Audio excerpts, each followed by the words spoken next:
Welcome to Get Comfy with Jackie. I think comfort is the ultimate flex, but building comfortable products is fundamentally uncomfortable for the people behind them. A lot of people go into entrepreneurship expecting comfort, more flexibility, more money, more control. And the irony is, entrepreneurship is one of the most uncomfortable paths you can choose, especially if you're committed to building comfortable products that truly work. Because doing what's right for customers and healthy for real people building the businesses is almost always in tension with speed, margins, and profit. So, this podcast is about getting real about what it takes to build brands that actually feel good to use, wear, and live with, and how founders and operators find moments of comfort in their own lives while doing something that is, by nature, extremely uncomfortable. Today's guest is Brittany Lo, the CEO and founder of beia, redefining body care with beautifully made, clean, functional products for targeted needs, designed for sensitive skin and real life. She's also the founder of Butini, a top New York City-based bridal hair and makeup company that has been featured in Vogue, the New York Times, and Brides. After years of struggling with odor insecurity and sensitive skin, Brittany realized there was no truly effective, gentle solutions for women who want to feel clean and confident throughout their day. What started as a personal problem became a mission when she began hearing the same concerns from women she worked with through Butini. Today, beia has cultivated a highly engaged community and is undergoing a major brand reset, beia 2.0, to reflect how customers actually use the products in everyday moments, not just intimate ones. Through both brands, Brittany's mission is simple: to help women feel comfortable, confident, and empowered in their own skin. At Tiny Luxe, we design earrings like you're actually going to wear them, which is all day. Brittany's doing the same thing with body care, designing for real life problems, not the highlight reel. Now let's get comfy. Hi, Brittany. I'm excited to have you here today. Jackie, thank you so much for having me. It's so fun to be reconnected. I'm very excited to talk to you and learn more about your businesses. Teeny was your first business. Before that existed, what were you doing and what drove you to start that? So I actually wrote in my second grade journal that I wanted to have a beauty company one day. And then I was graduating from Babson College saying I was going to start a business, had this full-time offer from L'Oreal. And then I was like, you know what? I really said I would want this beauty business. I don't know where the white space is for product, but what was really interesting was Dry Bar and these on-demand experiential beauty services were very popular when I was graduating in 2014. And that's what gave me the idea for Butini. Initially, kind of like the makeup complement to a Dry Bar, but then I realized how expensive real estate was in New York City, and then ultimately became more of this hair makeup service concierge in New York City, specializing in weddings and special events. And I launched that officially March 2015. Wow, that's incredible.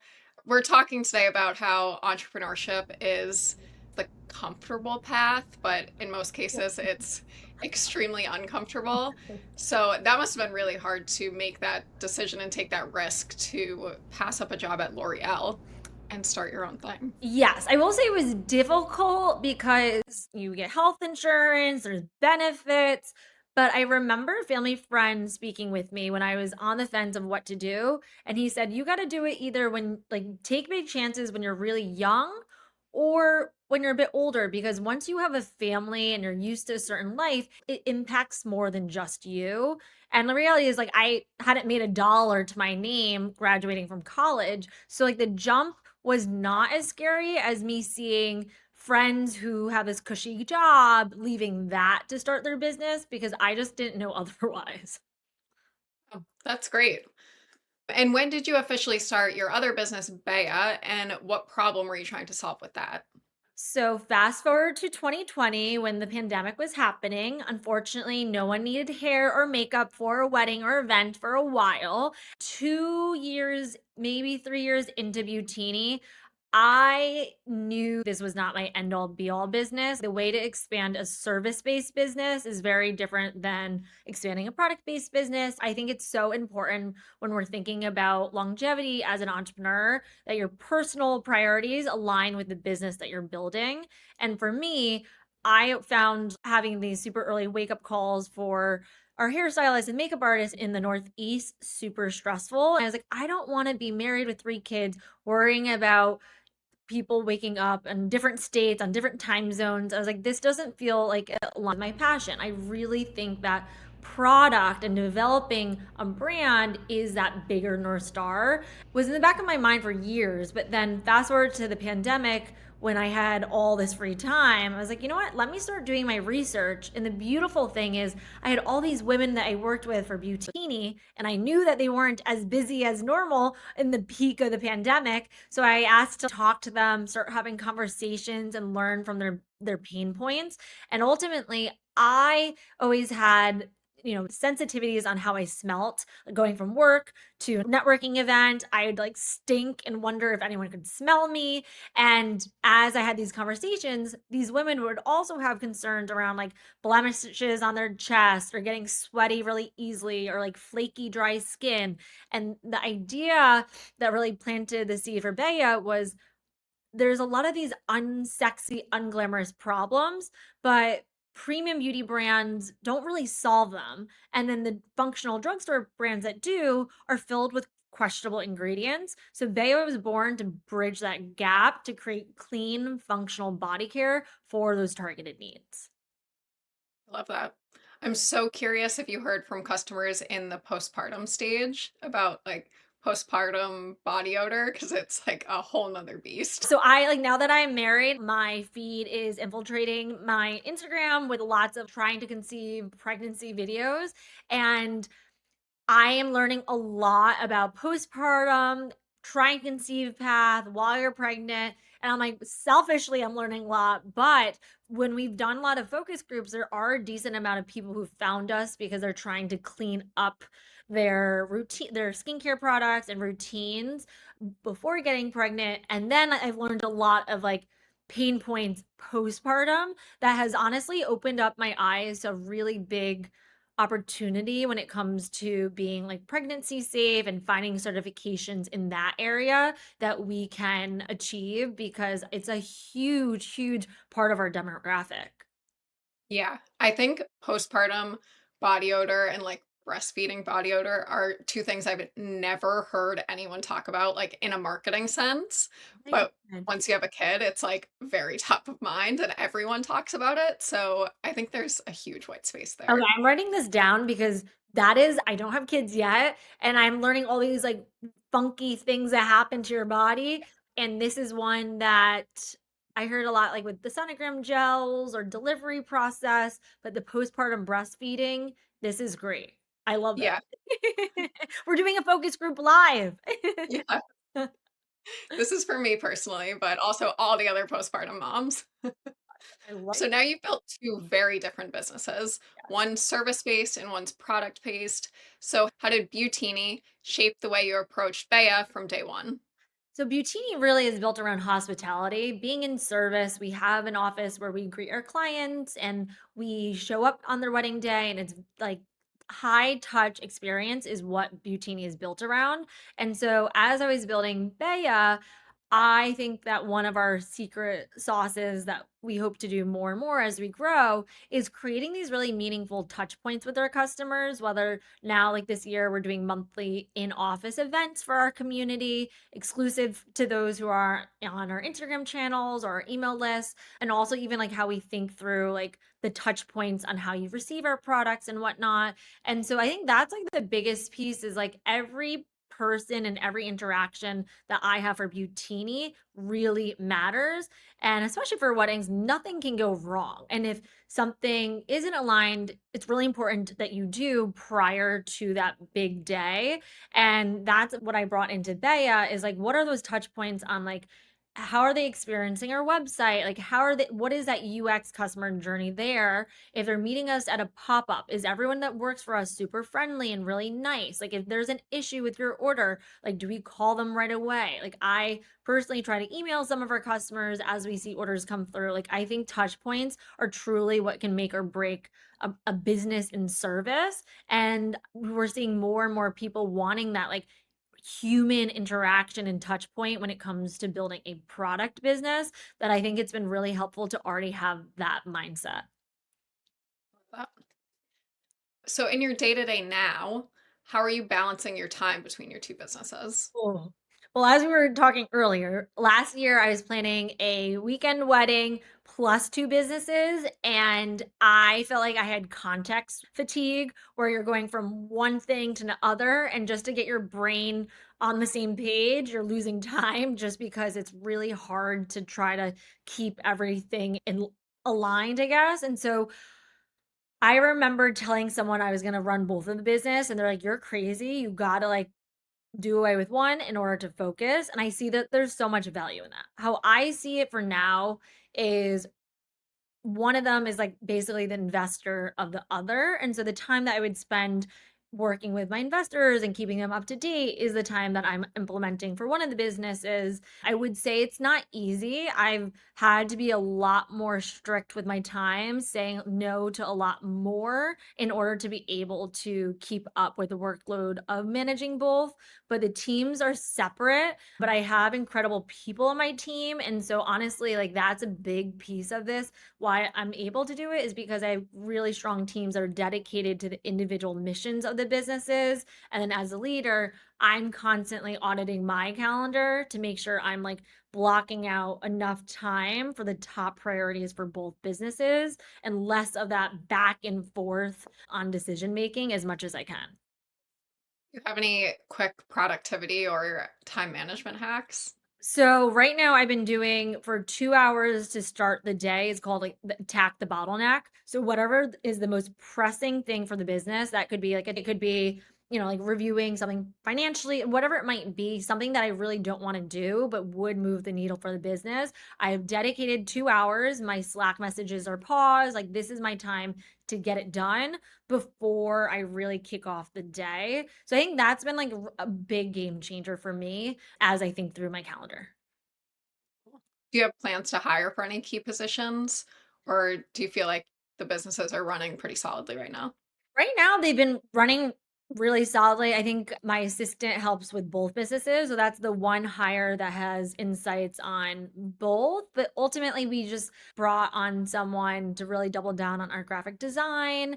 But I think as a small business, what I love and what I recommend is like I do have full-time employees, but also finding really great freelancers who are more than just project based, but they're there who really understand your brand and that you can grow with. Like I think that's been a really great resource to have where they're not locked into you as a founder paying them salary, but you get to use them quite often where they feel like a team member. That right now has worked really well for Bea. So now you're in the middle of what you're calling beia 2.0. So what does that actually mean? Beia 2.0 is basically a brand reset. The vision has always been the same, but the communication has become clear. When I started BAM, it came from my own struggles of being really smelly, going to the bar, going to a dinner, and being close to a friend or going on a date and feeling really self conscious about how I stunk and hoping no one could smell me. In the winter, my legs get so ashy. And so I'm doing Pilates on a black mat, and all of a sudden I look down and there's white snowflakes all over, like gross. Or like even cracked feet during the winter. Like there's so many things that I'm like, ooh, these are icky moments when you order these products from, pharmacy and you're like, these don't really work. And I can't pronounce any of these ingredients. Should I actually be using these? That has always been the pain point that I've been solving for. Issue was when I was launching the sexual wellness category section of the beauty industry was really popular. And one of my hypotheses was, do people really care about how they smell or blemish on their butt or the dry, ashy skin? I was like, oh, maybe when they're without clothes in these intimate moments. And what we learned quite quickly is that our customers were using us way beyond the bedroom. And so, although the vision has always been clear, it was how we were communicating that was off for our customer base because they're using us when they're traveling and at home, but not just for these moments that I had thought. And so Bea 2.0 is a reflection of a year of doing focus groups, customer interviews, and like working on this messaging and our positioning and like really, really understanding our customer so that way we can just speak to them a lot more clearly and define ourselves in the market where we're a lot more differentiated than we were before. Love to get some more info on your process for getting your customer feedback. Were there early signals from either reviews or your community that led you to understand that they were using it in a different way, or was it just constant surveys and the focus groups? So as we're developing a brand, and I still struggle with this now, is sometimes things can be multi-purpose. And you're like, this is great. Like for example, our body and intimacy serum. We were launching this to double down on sexual wellness. You could use it on your body for massage or for intimate moments. We were seeing people using it in the ends of their hair, on their face, literally all over their body. And I was like, this is so cool. But are we trying to be this like everything product, or are we being multi-purpose with intention? And I think that I like when products can do a few different things so I don't have a million products in my makeup bag or my vanity, but I also don't trust a product that says it can do it all. And so when we started seeing people use our products in different ways than we thought, that kind of struck a light bulb. And the other piece was, I don't know if you get this as well, is like when I listen to people organically post about our brand, like even friends who are influencers, I remember them being like, "Oh, this is my friend's brand." So it's like a intimate care brand. Like they just would speak about it with confusion. And I'm like, if my friend can, and this is her job to help present and pitch brands, like if she's confused on how to present this brand or they feel uncomfortable talking about this brand, there's something off. And the reality was like I started also sitting on these sexual wellness panels and whatnot, and it just didn't light up my soul. Like I didn't create this product to be talking about sex all the time. Like this just didn't feel like my true North Star. And so collectively, I just had this moment actually about a year ago where I'm like, someone came up to me at a conference and she's like, "You work so hard, but I'm so confused at your brand messaging." And I was like, "I appreciate you saying that because I am confused myself." And I think that was the turning point where I'm like, okay, I'm confused. People are confused. Like, let me do some inner work to understand how do I communicate it. And ultimately, just by talking to customers, I realized they had the answers that I was searching for. Incredible. Brand resets can be uncomfortable. What made you confident that this was the right time to kind of reset your messaging? And were you afraid that you would lose some of those early customers that came to you for the sexual wellness touch point or messaging? Yeah, I think that it's always a concern that you've worked so hard and like you're never, I think that a big learning lesson I had to remember is that you're never going to appease everyone, right? And we're not trying to be everyone's something. We want to be someone's everything.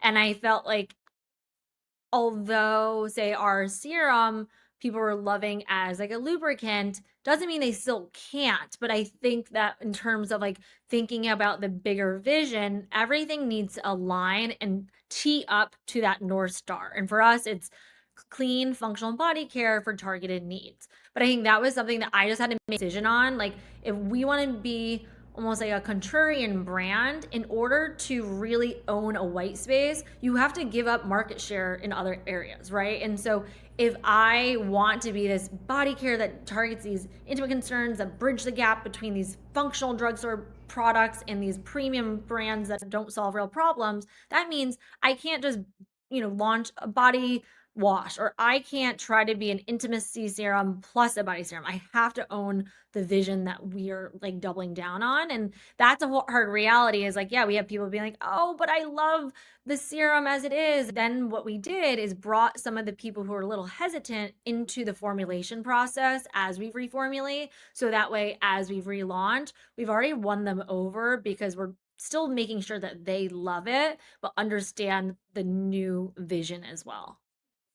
Yeah, I think that's great. And I feel like your reset puts you in such a better position for scaling and growing your product base because it's a very focused marketing messaging, and yet there's a lot of opportunities within Makes that. me so happy because after a year, I'm like, I really hope this like resonates with people because I am like Yeah. losing my mind, wondering like if this is exactly it or not. No, I think it is. And I can see how sexual products would fit within that broader messaging, but it Makes so much more sense to solve these functional products in a clean way. So I think that's great. Even what you were saying too, like, I know you guys have an affiliate program and you work with creators. And I think what I also learned is create a brand that's focused enough that people can clearly understand who you are and what you do, but broad enough where enough people feel like it's for them. With us trying to lean on creators and influencers, anyone to help communicate our messaging, being in this intimate space made people uncomfortable speaking about it. The mission was to shatter that taboo, but the reality is I had to be all in on changing that mindset. Honestly, I was more about change the taboo of talking about smelling at dinner or cracked feet. Let's help you out. I have dry ashy skin all the time. If you care about it, I want you to feel confident and comfortable in your skin. That passion is very different, intimate angle, which I'm hoping will allow people to clearly communicate and share our messaging to help broaden our audience. So, how do most customers find you now, and where do you focus your marketing efforts?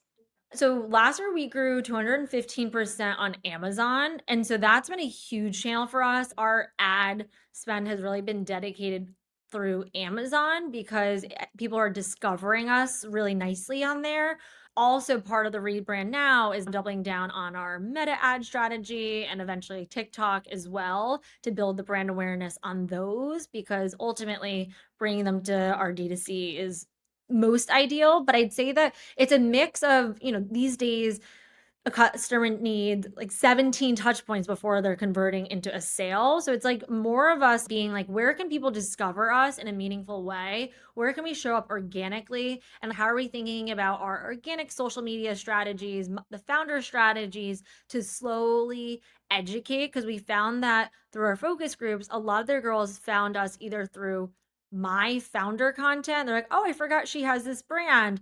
Now she's talking about it. Let me check it out, or they've been served an ad, or they found us through an event that we might have been gifting or had a presence at. So I think that there's certain channels like Amazon's a top channel. We're doing more specialty retail this year to be more of a discovery channel for us in addition to D2C, but ultimately trying to be in a decent amount of touch points in order to broaden the chances of someone discovering us.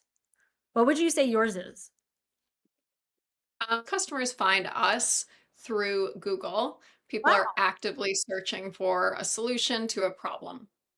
Early days, did a lot of search engine optimization to try to make sure we were answering every possible question around earrings and sensitive skin and metal allergies. And that's still serving us really well today. When people are trying to find a solution to a pain point, Google is traditionally the first place that they go. Now I think it's changing a little bit to ChatGPT. So we're working on the AI optimization, but that is our primary area. We're still building out our meta testing strategy, but it's definitely important to have your one hero channel that is a for sure way for customers to find you.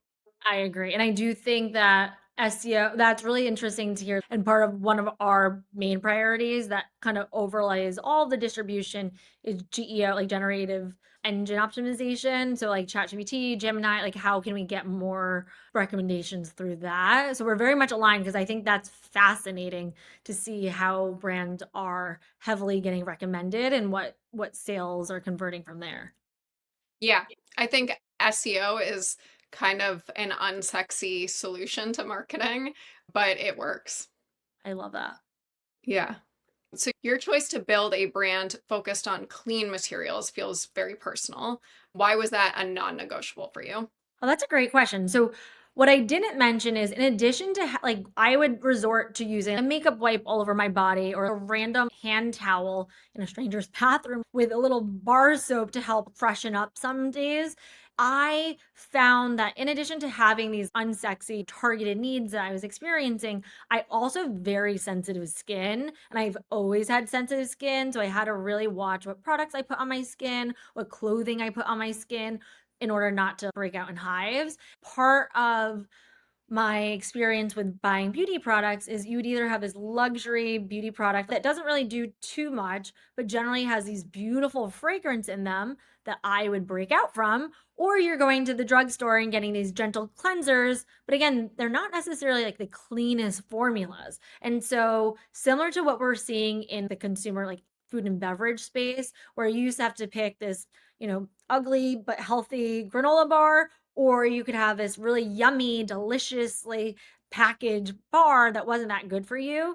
Now you're getting the best of both worlds. And that's what I believe our customers deserve. And why I selfishly also wanted to create is like, why can't we have these beautifully premium formulated products that are also clean for you so that we are not worrying about breaking out or having this allergic reaction to these formulas, while also enjoying this sensorial experience that you're getting from the packaging, from the quality, and from the use cases of those products. Yeah. So for Tiny Lux, we're in the very early stages of formulating piercing care products, and we Ooh. want to be the first brand to create clean piercing care products. It's never been done before. I, like you, have extremely sensitive skin. Our whole brand is built around sensitive ears. So again, I think there's this huge need for this type of product. So I would love to get your insight as someone who has formulated products. What do you think brands are still misunderstanding about clean and safe for sensitive skin and real standards versus just marketing language? So I love that you're doing that because there are so many different products that we interact with on a daily basis that like you might not own in your home, but you might be going out and using or eating food that you have no idea what kind of oils they're cooking with. A great example is when you're getting your ears pierced and like the alcohol that they're putting, like all the disinfectants that they're putting onto your skin before you're getting ears pierced. I actually had to use, that's why I love your brand so much because I have sensitive ears and I actually could never use just like any earrings because my ears swell up. And so I am proudly wearing a pair of your earrings. And I love this idea. I think something that we found is, for example, the word clean is technically unregulated. So anyone can call themselves clean. I know to use the word clean, but every single focus group we were in, customers were looking for clean. And so I think it's a balance of like, what are people looking for and like what's the customer terms that they want and how do you pair that with your formulas and like the technical side. And so for us, when it comes to preservatives and it comes to fragrance, like there's a lot of black and white of like this is bad for you and this is good for you. So one example is synthetic fragrance. We see a lot of creators being like, I'm throwing out this product because it has synthetic fragrance. But in the world of marketing, from a customer perspective, they don't necessarily know the difference. And so I think that it's even like silicones, for example, like they buy like there's certain ingredients where they're a little bit controversial because what the science says and what you actually see versus how it's marketed can be very different. And so we've always gone the route of like less is more. I want minimal ingredients that can do the most amount of work so we're not filling a product with 50 ingredients. And I think that also like the level of preservatives, like for example, our serum hardens a little bit quicker in the colder months and we are reformulating it. But our customers were like, I'd rather a cleaner formula that we have to warm up for a hot second versus adding extra ingredients that might be irritating or just not as healthy. And so I feel like testing it out with customers who have a lot of allergies and sensitivities has been what we've done. And I think that having a blacklist of ingredients based on like, there's Credo Clean, there's Sephora Clean, there's a standards for us. We kind of look to the EU and seeing how they're formulating products as a benchmark and then go from there. Because if it's clean enough for Europe, it's definitely clean enough here. And then knowing that, is there any ingredient that's not needed in here? And does every ingredient serve a purpose? And is there any side effects to an alcohol, for example? Like it's very drying. We have wipes. 99% of wipes have alcohol. We decided not to have that or hydrating this. And it's just like we had to make some personal decisions that fell right with our values that might not be the industry norm. Are there anything specifically that you absolutely refuse to compromise on, even if it made it take longer or is more expensive for your cost of goods? So we didn't want to use so our serum, we did not want to use silicone. And so it doesn't mean that silicone had a bad rep. And honestly, is actually a relatively safe ingredient to have in your products, but it's very controversial. And so I just did not want play around with it because we did have some of our customers not want an ingredient like silicone. And so we had to end up doing like over 100 iterations of our serum because we wanted a cushion on our serum. But a lot of times you get that from certain ingredients that either on our blacklist or, for example, silicone, and I refused to add that in. So that was one of the ones. And the other thing is fragrance. So one of the products that we were really considering is, for example, a body wash. We were doing all this R&D and people were like, "Oh, I love fragrance, this and that." And so I was like, people spend money on an unfragranced body wash and very, very mixed. But ultimately, we spoke to people who do have very sensitive skin. They're like, I just want like a premium body wash that I don't react from. And so our standard right now is like, if there's an ingredient that happens to have a scent to it, like tea tree water, it naturally has a scent to it, but it has a bigger purpose in why it's in a formula, we'll use it, but we're not using fragrance. And so we ultimately had to decide not to move forward with that product because I refused to put fragrance in our products.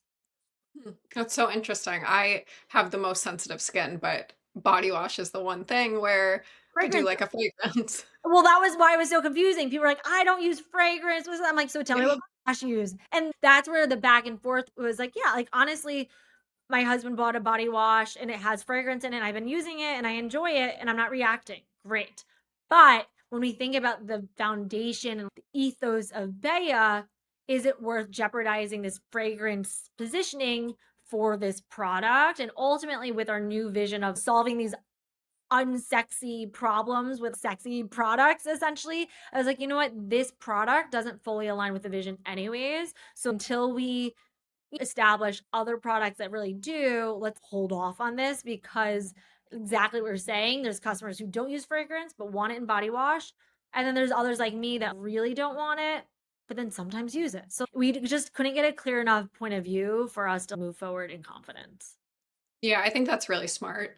And it's very interesting that balance between the like social media public perception of ingredients versus like the reality of what actually is, irritating or what actually is efficacious. Like even on all the beauty apps, if you look at them, it's like, actually, this is not like, it's funny. My chemist and I have these very long conversations because he gets so frustrated at the lack of information because it is so black and white. And he's like, it's so interesting. But it's like, you just have to ask yourself, are we going to be able to fund enough education to change society's perception on something? And quite frankly, no. Like I tried with the sexual wellness piece of it and shattering the taboos there. And I learned really quickly it really has to come from a bigger retailer and they have to get behind it because you as the one brand, it's probably a lot harder unless it's their main mission to change minds in a very impactful way. Yes, I found that with Tiny Lux too. You do have to, in a way, lean into the existing marketing messaging, even if it's not really accurate. How do you communicate safety and efficacy without like really over educating or over promising or like contributing to this kind of fear mongering around specific ingredients? Well, I think for me, like if there is any kind of controversy on an ingredient, even if it's clean, right? I just away from it because I just feel like we're too small of a brand for people to turn away from it. And there are ingredients that people are like, oh, there's tea tree water? Is that tree oil? Is that like pregnancy? But I think overall, our mission is not to trying to change society's perception on an ingredient. So, like, if there is an alternative to that ingredient, we just say, let's do that because I want to focus on educating you on how to use our products and how this can up level your daily routine versus spending so much time trying to change your mind about a certain ingredient. But that's just where my passion lies on more of like, we're for busy people who are running from point A to point B, and here's how I can make your life better. I feel more passionate about that versus going into the nitty gritty of ingredients and formulations, even if I do also love that. Yeah, I think it's important to share that information, but if you kind of lead with it, it can just make people dig up more questions that It's don't necessarily. triggering. I was like, I don't want, like, this is just not how I want to spend my time. But some people, if they do, good for them. I think for us, it's really focusing on us creating these targeted needs and use cases. I think you just got to pick a few priorities, especially in the beginning, because time is limited, that you can't really fight and defend on all aspects. Yeah, definitely. So I want to talk about like what it's really like to be a founder because I think that's a conversation that doesn't get had enough. What has been your single most uncomfortable moment while building your brands?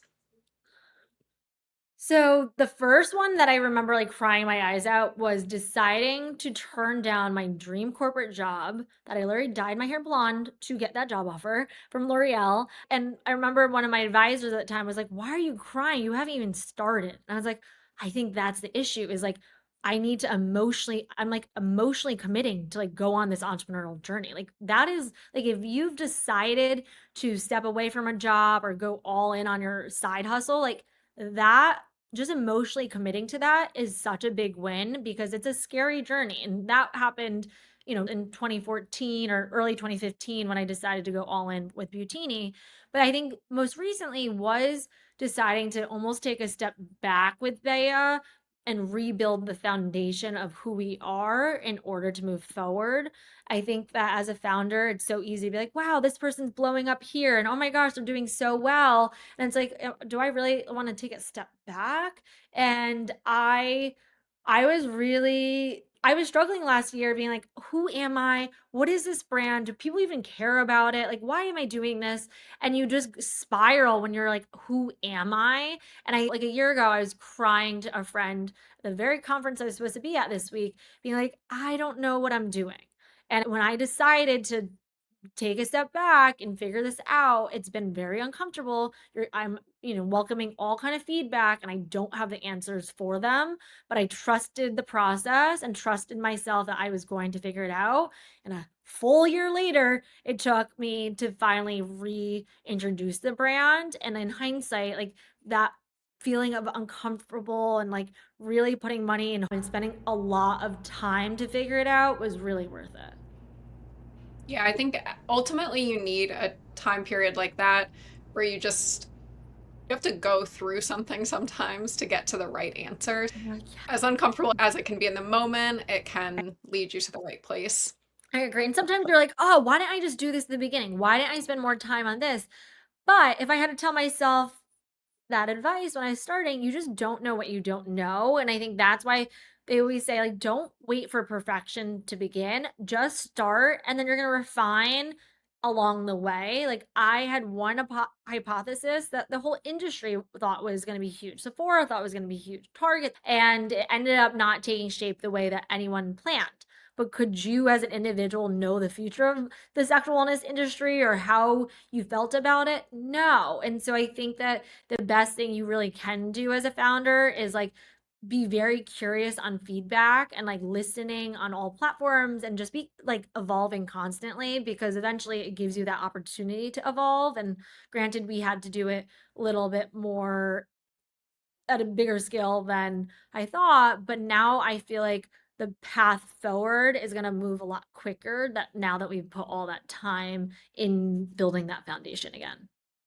Definitely. And I think having the foresight to be listening to your customers, really trying to build something for them and being willing to make a pivot to what's really working, I think those are really underrated skills as a founder.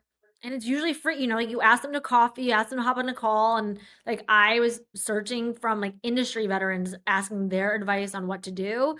And I just left feeling more and more confused. When I just turned to our customers, I'd walk away from conversations with so much clarity. And it's like, wow, if you just continuously do that, sometimes when brands get bigger, I feel like they do less of those focus groups, less of the touch points, but ultimately they have all the answers. So I'm just here to listen and learn from them. And that's how I plan to continue building beia. Yes, I agree. I think the last year has been a challenging economy in general. It's been a really challenging time to run a DTC business. Personally, at Tiny Lux, I feel like I'm so close to the product and I've seen everything. I forget that the customers are having a different journey that they're coming in as new customers and they haven't seen every style we've released. Things that feel boring to me Or new. don't feel boring to them. And I kind of lost my way a little bit with that. I sort of was focusing more on what was trendy and what I wanted to see versus what our customer truly wants. And it took a very long email from a customer who had been a loyal customer for years. And she said, like, this isn't really what I want to see. I liked the Oh, simple, basic stuff that you guys were always doing. And I felt like that was such valuable advice. And I think I could have taken it as this person doesn't know what they're talking about, or I could have taken offense to it, but I was actually so touched that someone would take the time to give critical feedback like that. I think it's the most important skill you can have as a small business and a wow. Also, like, that's such a great reflection on the business that you've built and the kind of leader you are, that someone did take that time to communicate a page long of, like, their insights to you, and then it inspired you enough to really rethink your product development. I feel like those are the best kind of brands, like, I wanna be a customer of, so that's so neat. I agree with you. Sometimes you're like, "Alright, let's new, like, how do we talk about this?" And they always say on even social media, just repeat your story. And you're like, this feels so repetitive, but it is like really good feedback to always remember that just because you've been sharing the same story over and over, people listening keep changing over and over too. definitely. You have to say the same thing 1,000 times rather than 1,000 different things once. Oh, I like that. Yeah, I found that to be so insightful because that's exactly how marketing is. You just keep saying the same message over and over and over. I was also told once that, like, you post a video and 1,000 people saw it. That means only 1,000 people saw it. So Right. there's millions of other people out there to see People. the same video. Ah, that's a good point. There was a female entrepreneur that I really love, and I followed her for years. And no matter where she was speaking, she would always share the same story. And I'm like, oh, well, you don't change it up. But then I think there's a power in making her story so crystal clear that if we were talking about her story, I could recite it for you at this point because it's been so consistent. Yeah. Love that. So now you've been an entrepreneur for 10 plus years. What's something you know about entrepreneurship now that is totally different from what you thought it would be when you first got into this field? Well, that's a really good question. I think when I started this entrepreneurial journey, I was just naive at like the big possibilities of what success could look like by having your own business and being so passionate. Now I realize like if you're only focused on this end goal and you don't have a really strong why of why you're building this, why you're doing it, you're not going to make it because it is a grueling path to take. And I don't say that to deter anyone, but I think that you have to really, really want it.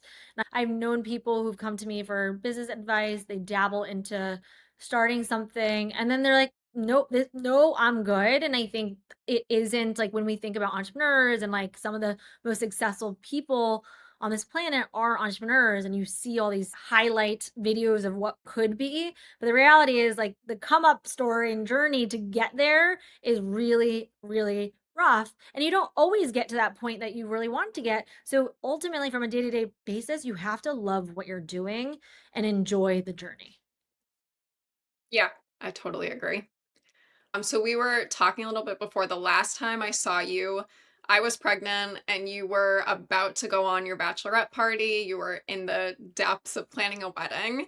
And we both talked about how we kind of sometimes you have to put yourself first. There will be times where life is all about your business and there's times when life is all about your personal life. So what are areas where you've or how have you found ways to be more disciplined or more protective of your time and energy as a founder? I've had to learn because I have the biggest FOMO. If I have friends going out, I feel like I want to be there. But what I had to learn, especially last year, is saying no to something allows you to say yes to different opportunity. So if I were to say yes to every friend dinner I was invited to, that actually means I'm saying no to growing my business because I'm now out to dinner versus up late, like finishing some projects for beia. And I think having that confidence to be like, "Nope, I'm okay, like, I'll see you guys in a few weeks to celebrate X. Tonight, I don't need to say that I'm busy. I could have the whole night open, but I can still say no to something in order to prioritize my goals, which in this case is to further my businesses. And that's like a really hard lesson to learn because I was like, well, if my calendar says I'm free, doesn't that mean I should go because I'm free? And it's like, no, anything that you feel like you should go to, but you don't want to go to, especially an entrepreneur, you should not go to. I went to way too many networking events.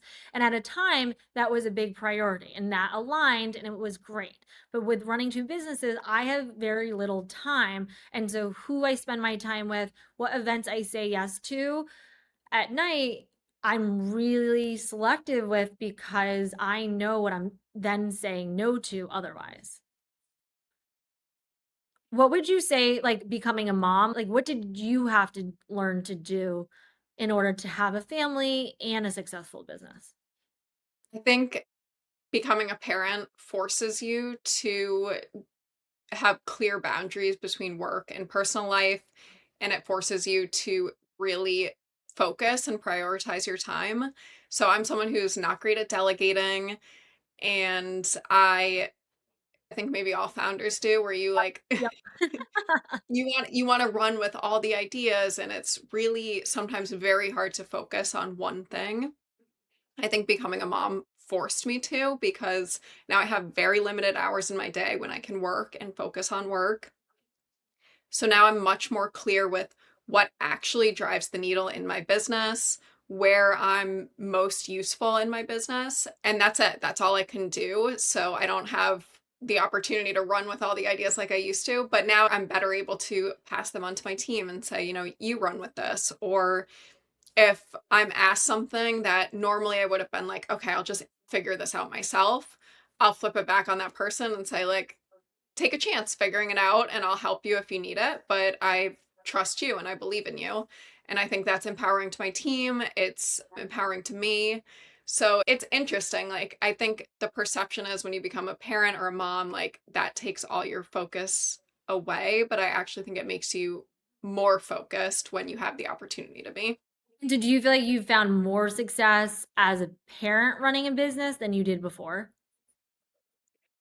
I do, yeah. I think the business has become more focused, and now I'm more motivated for growth. It's just like a different feeling of like, okay, now there's other people involved. This isn't just me and my passion.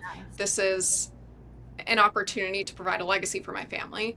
So I do think it gives you a different motivation. I love that because I'm like, entering, like my friends are entering that phase of life. And I think this year, as I was telling you before, like I really need to focus on career because next year we could be starting a family and like what does that look like? But I remember Sheryl Sandberg saying the best executives and leaders are women because they know how to delegate their time so well. And I've seen some friends who are entrepreneurs have children and their businesses skyrocket it. So it's very reassuring to see. But from a logistics perspective, I'm like, how does this all happen if I don't feel like I have enough time in the day right now? But that's really reassuring to hear.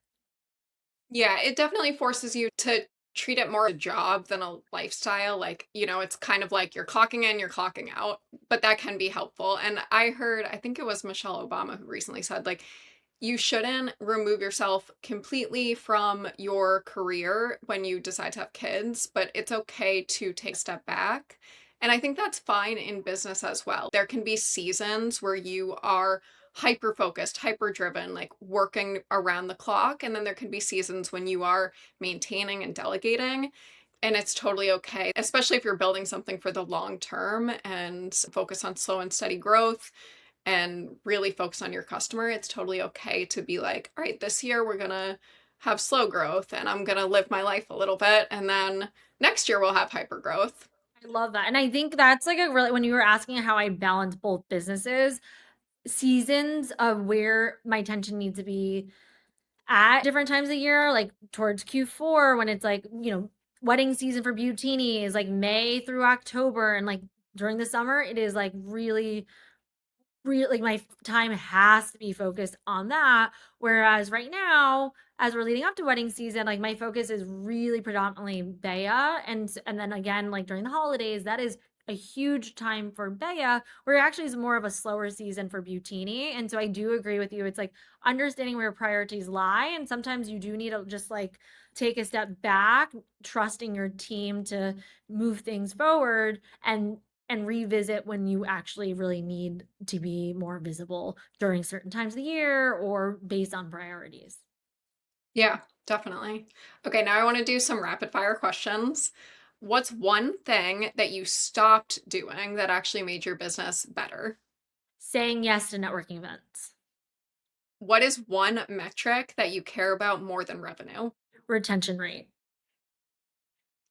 What is a product decision that you would make the same way again, even if it took longer or made it more expensive? Oh, probably making a clean serum that has like a thick consistency without any yucky ingredients. And what does comfort mean to you now as a founder? Making feeling as if we're aligned with a vision with my entire team and everyone feels supported. That's awesome. Well, it has been so fun chatting with you. Thank you so much for coming on and being so honest about what it really takes to build a brand. I'm so impressed with what you've built with both of your businesses.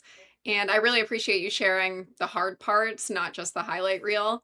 So, can you share with everyone how they can find you? Yes, of course. So my personal Instagram is Brittany, BRITTANY .LO. And then Bea is beabeauty.com. And if you DM podcast, we will send you a discount code for 20% off your next order. So definitely reach out. And thank you so much for having me. I love learning from other founders like you. I'm so inspired by the brand that you have built. And I really appreciate you sharing your platform for me to share more about my journey. Thank you so much. Bye. Bye.